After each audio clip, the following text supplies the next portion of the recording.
అందరికీ నమస్కారం. నేను మీ ఆయుర్వేద డాక్టర్ చిట్టిబొట్ల మధుసూదన శర్మని.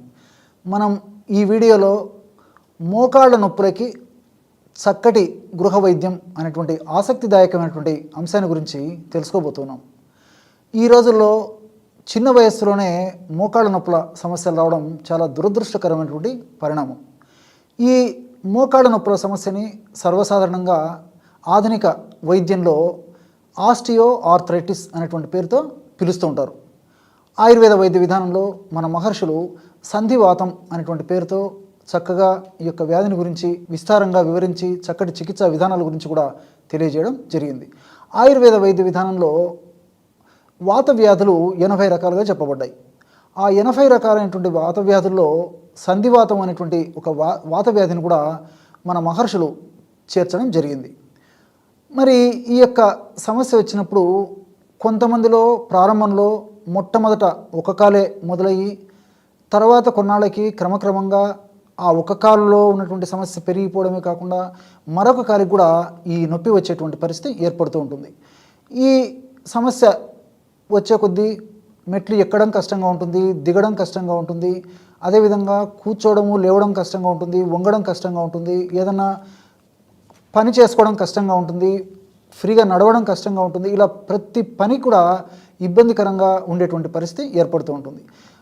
ఆధునికంగా మనం ఆలోచించినట్లయితే అసలు ఈ మోకాళ్ళ నొప్పులు ఎందుకు వస్తాయని చెప్పేసి ఆలోచించినట్లయితే అనేక రకాలైనటువంటి కారణాల వల్ల మోకాళ్ళ భాగంలో వివిధ రకాలైనటువంటి హానికారకమైనటువంటి రసాయన పదార్థాలు ఉత్పత్తి అయ్యి ఆ హానికారకమైనటువంటి రసాయన పదార్థాలు ఉత్పత్తి ప్రభావం చేత మోకాళ్ళని దెబ్బతీస్తాయన్నమాట. ఈ యొక్క ప్రక్రియనంతా ఇన్ఫ్లమేషన్ అనేటువంటి ప్రక్రియతో చెప్తుంటారు. ఈ ఇన్ఫ్లమేషన్ అనేటువంటి ప్రక్రియలో హానికారకమైనటువంటి పదార్థాలు అంటే ఇన్ఫ్లమేటరీ మీడియేటర్స్, సైటోకైన్స్, ఇంటర్లికిన్స్ ఇలాంటివి అనేక రకాలైనటువంటి హానికారకమైనటువంటి పదార్థాలు రసాయనాలు ఉత్పత్తి అవుతుంటాయి. ఇవి ఉత్పత్తి అయినప్పుడు ఆ మోకాలు కీలుని అంటే ఆ జాయింట్ని డ్యామేజ్ చేసేస్తాయి. ఈ డ్యామేజ్ చేయడం వల్ల కండరాలు దెబ్బతింటాయి, మోకాలు భాగంలో ఎముకలు దెబ్బతింటాయి, అంతేకాకుండా లోపల ఉన్నటువంటి ఆ కీలు కూడా దెబ్బతింటుంది.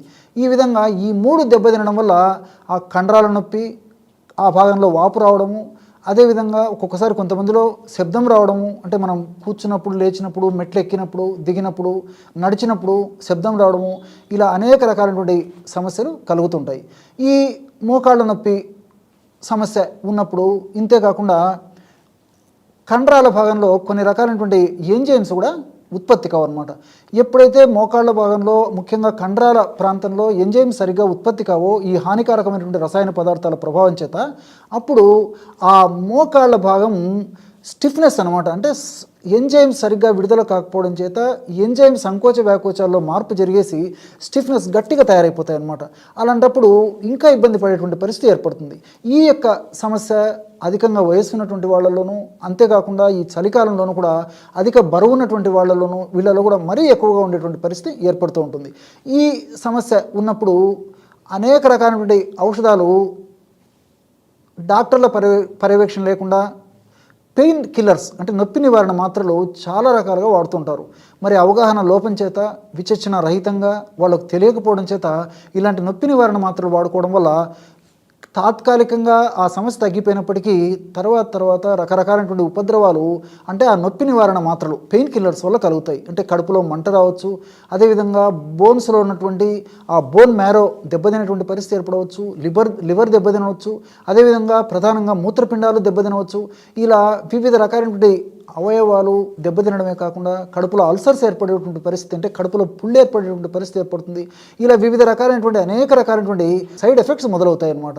కాబట్టి డాక్టర్ల పర్యవేక్షణతో కొన్నాళ్ల పాటు డాక్టర్ల సలహా మేరకే కొన్నాళ్ళు మీరు ఈ యొక్క ఆధునిక కృత్రిమ రసాయన ఔషధాలు నొప్పులకు సంబంధించి వాడుకోవచ్చు. కానీ మీకే మీరు వాడడం ఏమాత్రం క్షేమదాయకం కాదు, ఆరోగ్యదాయకం కాదు, ఆమోదయోగ్యం అంతకన్నా కాదు. మరి ఈ నేపథ్యంలో మనకు ప్రకృతిలో లభించేటువంటి అనేక రకాలైనటువంటి ఔషధాలపైన సదవగాహన కలిగి ఉండి వాటిని సద్వినియోగం చేసుకున్నట్లయితే చాలా త్వరగా వెంటనే శీఘ్రంగా ఆ యొక్క సమస్య తగ్గిపోతుంది. సైడ్ ఎఫెక్ట్స్ రాకుండా సైడ్ బెనిఫిట్సే మనకు కలుగుతాయి అన్నమాట. మరి అలాంటి ఔషధ యోగాల్లో మీకే మీరు తయారు చేసుకోదగ్గ సులువైనటువంటి ఔషధయోగాన్ని మనం ఈ వీడియోలో తెలుసుకోబోతున్నాం. ఆ తైలం తయారీకి కావలసినటువంటి పదార్థాలు 4. మొట్టమొదటిది బాగా నిదానంగా రాసుకోండి. ఈ రోజుల్లో చాలామంది, ఇంతకుముందే చెప్పాను, చాలామంది మోకాళ్ళ నొప్పులతో బాధపడుతుంటారని చెప్పేసి మీకే మీరు స్వయంగా తయారు చేసుకోవచ్చు. తయారు చేసుకోవడం సులువు, వాడుకోవడం సులువు, ఫలితం కూడా చాలా సులువుగా పొందవచ్చు.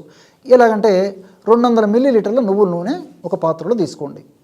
ఆ నువ్వుల నూనెలో 20 గ్రాములు వెల్లుల్లి రెబ్బలను నలగొట్టేసేసి వేసి, అందులోనే 20 గ్రాములు సైంధవ చూర్ణం కూడా వేసి పొయ్యి మీద పెట్టేసేసి కొద్దిసేపు సన్న మంట మీద మరిగించండి. కొద్దిసేపు మరిగించేసరికి ఆ వెల్లుల్లిలో ఉన్నటువంటి ఔషధ గుణాలన్నీ నూనెలోకి వచ్చేస్తాయి అన్నమాట. ఆ వెల్లుల్లి కూడా నల్లగా మారిపోతుంది. ఇదే మీకు గుర్తు. వెల్లుల్లి రెబ్బల యొక్క పొట్టు నల్లగా మారిపోతుందో, అంటే వెల్లుల్లి రెబ్బను దంచి వేసింటాం కదా, నల్లగా మారిన తర్వాత ఆ పాత్రను కిందికి దించేసి ఉడగట్టేసి అందులో 20 గ్రాములు ఇంగువ చూర్ణం. ఇంగువ తెలుసు కదా మనకందరికీ, సర్వసాధారణంగా వంటింటి పోపు దినుసే కదా. ఇంగువను చూర్ణం చేసినటువంటి ఆ యొక్క ఇంగువ చూర్ణాన్ని 20 గ్రాములు ఆ వేడిగా ఉన్న పదార్థాన్ని వడగట్టేసి అందులో వేసేసి మూత పెట్టేసేయండి. ఆ ఇంగువలో ఉన్నటువంటి ఔషధ గుణాలు కూడా క్రమక్రమంగా అది చల్లారేసరికి ఆ నువ్వుల నూనెకి వచ్చేస్తాయి అన్నమాట. అంటే మనకు నువ్వుల నూనెలో వెల్లుల్లి రసము, వెల్లుల్లిలో ఉన్నటువంటి ఔషధ గుణాలు కలిసాయి, సైంధవ లవణంలో ఉన్నటువంటి ఔషధ గుణాలు కలిసాయి, అట్లే ఇంగువలో ఉన్నటువంటి ఔషధ గుణాలు కలిసాయి. ఈ 3 పదార్థాలు కూడా నొప్పిని తగ్గించేటువంటి వాటిలో అత్యుత్తమంగా పనిచేస్తాయి అన్నమాట. దీనికి తోడు తైలం, నువ్వుల నూనె కూడా ఈ యొక్క నొప్పిని తగ్గించడంలో చాలా అద్భుతంగా పనిచేస్తుంది. మనం ఈ 4 పదార్థాలు కలిపి తయారు చేసుకున్నటువంటి పదార్థం కాబట్టి ఇది చాలా అద్భుతంగా పనిచేస్తుంది. ఈ విధంగా ఆ యొక్క తైలాన్ని తయారు చేసుకున్న తర్వాత ఆ యొక్క తైలాన్ని చల్లారిన తర్వాత ఒక గాజు సీసాలో నిల్వ ఉంచుకొని రోజు ఉదయం ఒక్కసారి, సాయంత్రం ఒక్కసారి తగినంత ఈ నూనెని తగినంత తీసుకొని మోకాళ్ళ భాగంలో తగినంత అప్లై చేసి సున్నితంగా మర్దన చేస్తూ ఉండాలి. ఇంతే. ఈ విధంగా సమస్య తీవ్రంగా ఉంటే రోజు 2 సార్లు చేయవచ్చు. సమస్య కొద్దిగా ఉంటే రోజు ఒక్కసారి కూడా చేసినా సరిపోతుంది. ఇక్కడ మీరందరూ కూడా మరొకటి గుర్తుంచుకోవాలి. ఈ రోజుల్లో ఆధునిక నాగరికత పుణ్యమని మన సంస్కృతి ప్రభావాల చేత, పాశ్చాత్య నాగరికత ప్రభావం చేత మరి ఈ రోజుల్లో వ్యాధి లేని మనిషి లేడు అంటే అతిశయోక్తి కాదు. అంటే బీపీ అన్నా ఉంటుంది, గ్యాస్ట్రిక్ ట్రబుల్ అన్నా ఉంటుంది, అదేవిధంగా షుగర్ అన్నా ఉంటుంది, ఇతర అనేక రకాలైనటువంటి లివర్ సమస్యలను ఉంటాయి, కిడ్నీ సమస్యలను ఉంటాయి. ఇలా ప్రతిరోజు ఇంచుమించు ప్రతి ఒక్కరు కూడా కనీసం 3-4 రకాల మందులు వాడేటువంటి పరిస్థితి ఏర్పడిందనమాట. ఈ నేపథ్యంలో చాలామంది డాక్టర్ గారు ఈ నొప్పులతో బాధపడుతున్నాము, మళ్ళీ ఈ నొప్పులకు సంబంధించి కూడా మరి మందులు అంటే వాడడం కష్టమవుతున్నామని చెప్పేసి కూడా కొంతమంది బాధపడుతూ ఉంటారనమాట. మరి అలాంటి వాళ్ళు నొప్పి కొద్దిగా ఉండి, ఒక కాలికే ఉండి, కొన్నాళ్ళ నుంచే ఉందైతే కేవలం ఈ మందే సరిపోతుందన్నమాట. మన కడుపులోకి వాడవలసినటువంటి అవసరం కూడా లేదు.